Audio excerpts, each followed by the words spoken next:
லா தஹ்சன், கவலை கொள்ளாதீர். எதை குறித்து சகோதரரே? கடந்த காலத்தில் நடந்த நிகழ்வுகளை குறித்து. கடந்த காலத்தில் நடந்த பல நிகழ்வுகள் தான் இன்று நிகழ்காலத்தில் பலரை கவலையோடு எதிர்காலத்தை நோக்கி நகர விடாமல் தடுத்துக் கொண்டிருக்கிறது.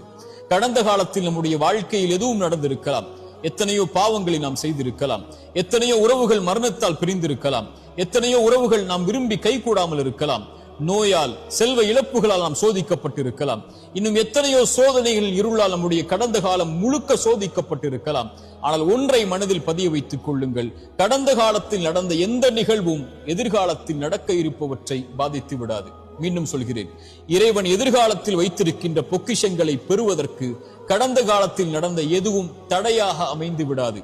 இறைவன் அமைத்த இந்த வாழ்வியல் நேர்கோட்டில், இறைவன் மேலும் கீழும் அமைத்த இந்த வாழ்வியல் முறையில் ஆரம்பிக்கப்பட்டதிலிருந்து முடியும் வரை எதுவெல்லாம் நடக்கும் என்று இறைவன் நிர்ணயித்திருக்கின்றானோ அதுவெல்லாம் நாம் விரும்பாமல் இருந்தாலும், நகராமல் இருந்தாலும், கவலையால் நாம் இருளில் உட்கார்ந்திருந்தாலும் நடக்கத்தான் போகிறது.